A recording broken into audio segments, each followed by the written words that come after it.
Hello everyone. This time, in behalf of my co-researcher, we are going to discuss the topic about the system development life cycle and its phases. So, what is SDLC or System Development Life Cycle? SDLC is a project management model that defines the stages involved in bringing a project from inception to completion. So SDLC is composed of different stages that are used to build a functional software of system.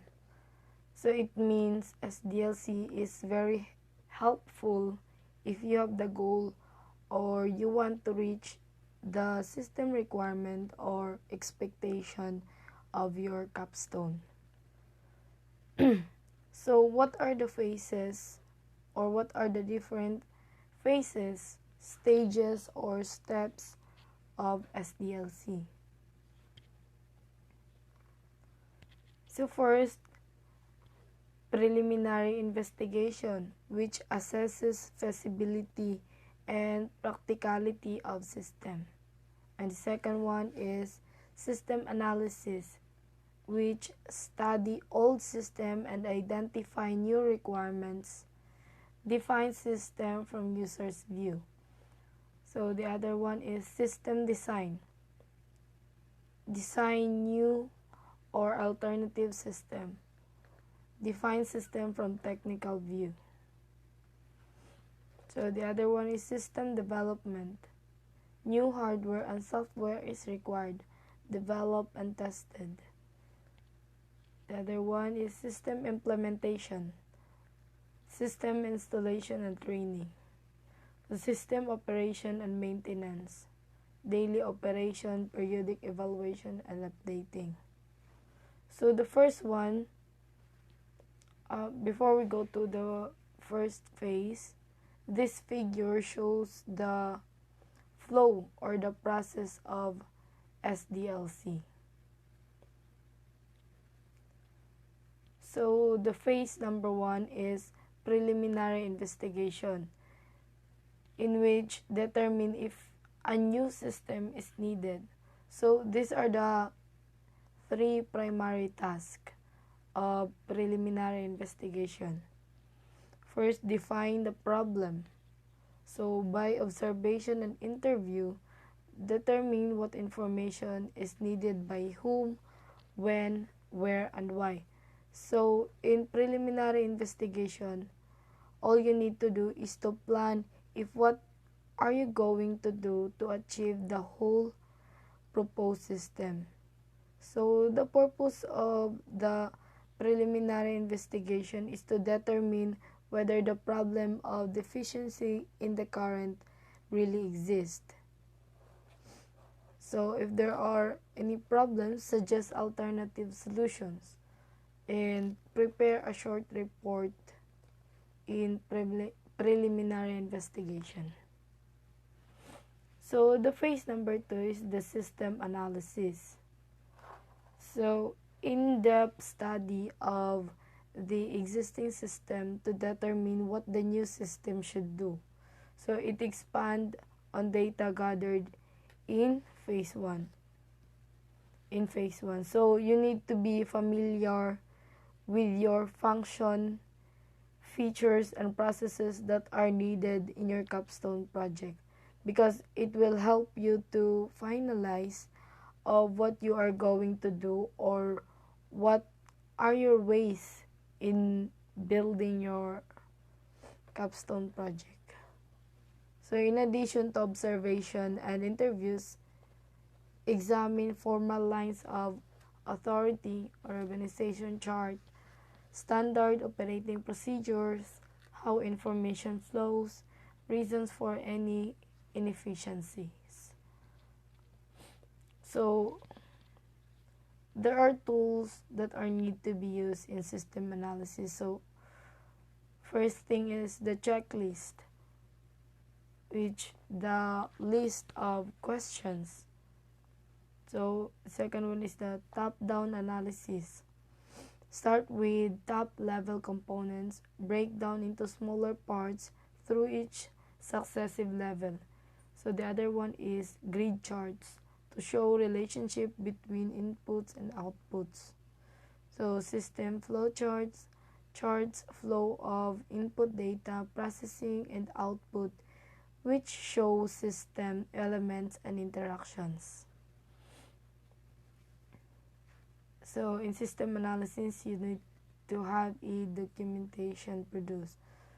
So first one is complete description of current system and its problems. The second one, requirements for new system, which includes subject, scope, objectives, benefits. So the possible development schedule. So the third one is the phase number 3 is the system design. So system design uses specification from the systems analysis to design alternative systems. So in system design, you need to evaluate alternatives based upon economic feasibility. And this is the question that is need to be asked, which is the question, do benefits justify cost? So in technical feasibility also, is reliable technology and training available? So, and in operational feasibility, will the managers and users support it? So that's are the questions that are need to be considered in evaluating alternatives. So these are the tools that are need to be used in system design. So computer aided software engineering or CASE. So this is also a tools. So CASE tools are software based products designed to help automate the production of information systems. So these are the examples: diagramming tools, data repositories, prototyping tools, test data generators, documentation tools, project management tools. So in system design, you need to document, which is the documentation produced. So the first one is the system design report. So in system design report, you need to describe alternatives, which includes inputs or outputs, processing, storage, and backup. So you need also to recommend top alternative based upon system fit into the organization, flexibility for the future, cost versus benefits. So in recommending top alternative in system design, you need to consider this three things, which, as I said a while ago, system fit into the organization, flexibility for the future, cost versus benefits. System development.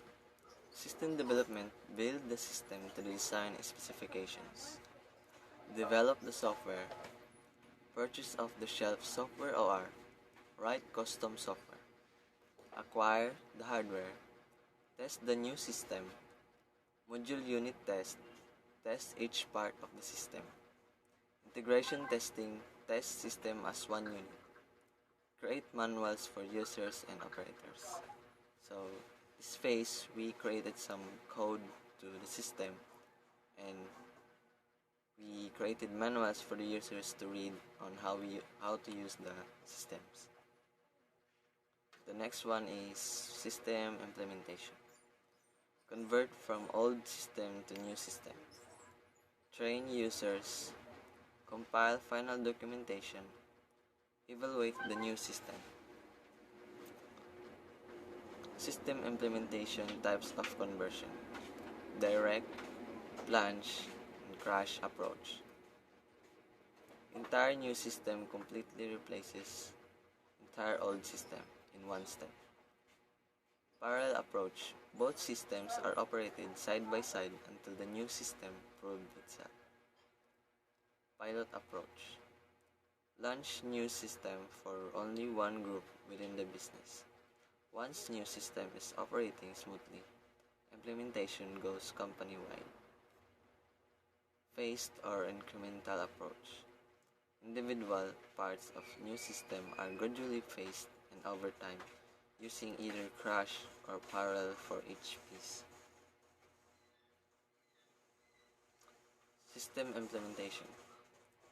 Users training, ease into system, make them comfortable, and gain their support. Most commonly overlooked can be commenced before equipment delivery. Outside trainers sometimes used. Operations and maintenance. Types of changes. Physical repair of the system. Correction of new bugs found. System adjustments to environmental changes. Adjustments for users' changing needs. Changes to users' better techniques when they become available. So this phase, we try to fix the software and we create software that make the users comfortable to use, and we make adjustments in this phase. Evaluation methods. System audit. Performance compared to original specifications. Periodic evaluations. Checkups for time-to-time modifications if necessary. So this is the time we try to check if there are errors or bugs that we should fix soon or we should fix now. Deliveries of the SDLC. So this is the graph of the SDLC. First we go to the phase of preliminary investigation. The next one is system analysis. Third one is system design. The fourth one is system development. The fifth one is system implementation. And the last one is system maintenance. And now, to understand more about the System Development Life Cycle, or SDLC, here's the video from IT Source Code channel.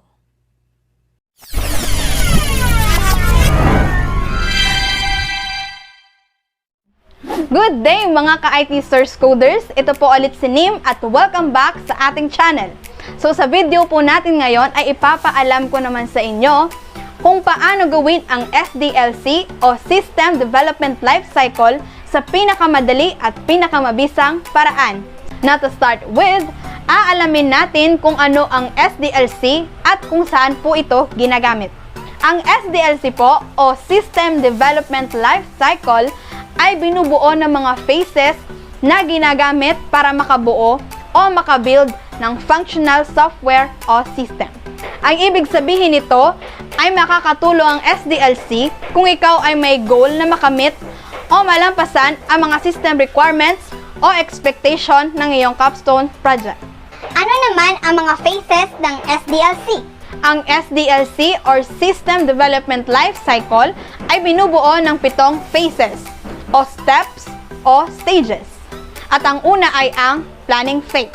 So since ang SDLC ay nasa chapter 3 na ng iyong capstone project, sa paggawa mo pa lang ng chapter 1 and 2 ay alam mo na ang kabuuan ng iyong project.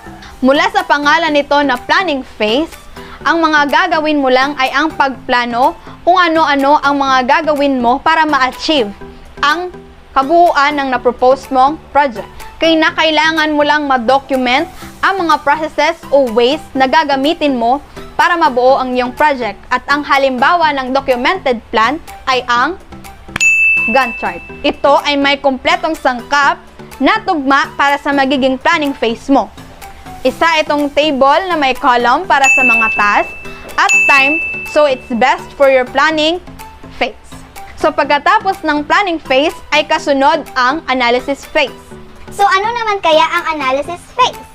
Ang analysis ay ang simula ng iyong project life cycle. By the word analysis, kailangan mong ma-familiarize ang mga processes at features na bubuo sa iyong project. Makakatulong ang phase na ito para ma-finalize mo ang mga dapat gawin sa pagbuo o pag-build ng iyong capstone project.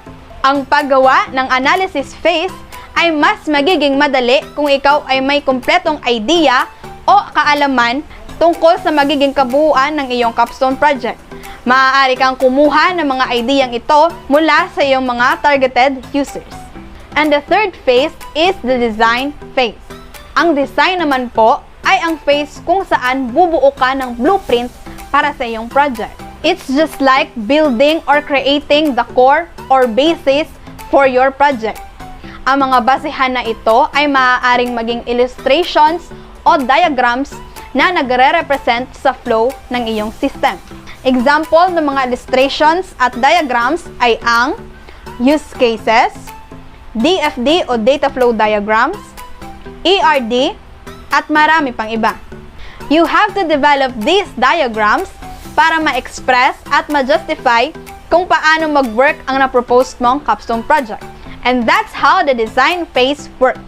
Next to that ay ang ika-apat, which is the development phase. Now, ang development phase ay ang pagsasagawa ng design phase into action. Dito din sa phase na ito ay kailangan mo nang gamitin ang mga abilidad mo sa programming. Pipili ka rin ng programming languages na gagamitin mo, pati na ng database para sa iyong project development. So all in all, ang development phase is all about building the software para ma-achieve mo ang mga na-foresee mong features, processes, and functions. At ang ikalimang phase ay ang testing. Matapos mong ma-develop ang na-propose mong project, ay kailangan mo naman itong i-test. Pwede mo itong mapatest sa mga targeted users para malaman kung na-meet nga ba ang requirements at expectations ng users, pati na rin sa mga na-design mong diagrams. So habang nasa testing phase, ay kailangan mong i-note ang mga comments at issues na makikita sa nabuo mong system. Yan po ay para malaman ang mga kakulangan at ma-evaluate ang functions at features nito. Gets lang? Proceeding sa ika-anim na phase, which is the implementation phase. Take note po na kailangan mo munang ma-meet ang napagkasunduang kabuuan ng proposed system bago makaproceed sa implementation phase. Yan ay dahil ang implementation phase ay ang pag-deploy ng system sa mga end users nito. So dapat mong masigurado na fully functional at wala ng error ang system para naman di ka mapahiya sa mga end users nito. And the last phase is the maintenance phase. Ang maintenance phase po ay ang pag-fix, pag-repair o pag-maintain ng na-deploy mong project. Kailangan mong paghandaan ang ganitong phase dahil hindi may iwasan na magka-error o magka-defect ang nagawa mong system. Hindi naman dahil sa mali ang nagawa mo, kundi dahil din minsan sa users. Kaya kailangan mong ma-monitor at ma-maintain ang na-deploy mong system. At bago tayo magtapos, may ibibigay po akong additional information para sa inyo. Ang SDLC po, o System Development Lifecycle, ay may iba't ibang types. Meron pong inuulit-ulit ang mga phases, meron ding iniisa-isa ang mga phases, o di kaya di ka ma-proceed sa next phase kung hindi mo natapos ang naunang phase. At meron din pong pinagsasabay-sabay lahat ng phases. Yan po ay nakabase sa kung anong types ng SDLC ang gagamitin mo. At heto ang mga examples ng types of SDLC.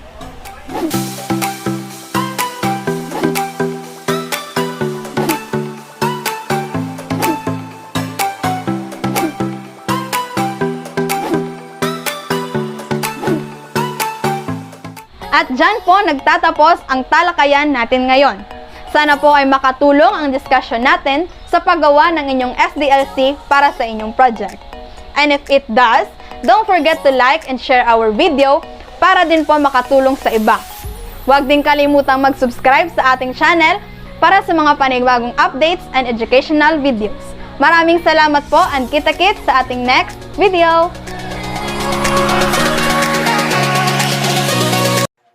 Now we are done discussing the SDLC. I hope you learned something about this video, and thank you for watching.